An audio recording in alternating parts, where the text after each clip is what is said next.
अशाच ताज्या व महत्त्वाच्या घडामोडी जाणून घेण्यासाठी आमच्या महाराष्ट्र समाचार न्यूज चॅनलला लाईक, सबस्क्राईब व शेअर करा.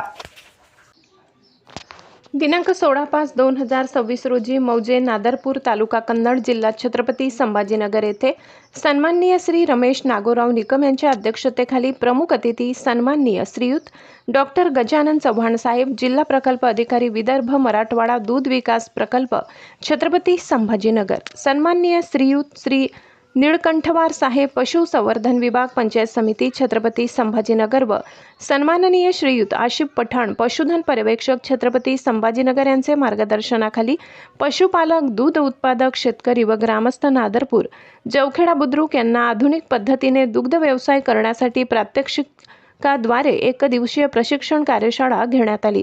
त्यात सन्माननीय डॉक्टर गजानन चव्हाण साहेब यांनी पशुपालक व दुग्ध व्यवसाय करणाऱ्या शेतकऱ्यांनी आधुनिक पद्धतीने दुग्ध व्यवसाय कसा करावा व त्यासाठी कोणत्या प्रकारच्या जातिवंत गायींचे संगोपन, निगा कशा प्रकारे कराव्यात याविषयी सविस्तर असे मार्गदर्शन केले.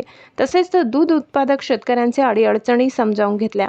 कार्यक्रमाला गावातील व परिसरातील पशुपालक, दूध उत्पादक शेतकरी, ग्रामस्थ मोठ्या संख्येने उपस्थित होते. कार्यक्रमाचे सूत्रसंचालन माजी सरपंच लक्ष्मण बडी यांनी केले, तर आभार प्रदर्शन श्रीयुत दिलीप निकम. शासन याच्याबद्दल आर्थिक मदत करते. तुमचा हिस्सा किती चालला? तुमचा 50,000 रुपये हिस्सा गेला.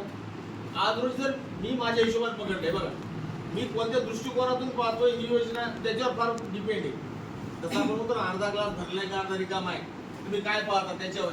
तर माझे जर 50,000 रुपये मी तुम्हाला देत आहे, मी तुम्हाला 15,000 रुपये ती काय देतोय, त्यासोबत 3 वर्षाचा विमा देतोय.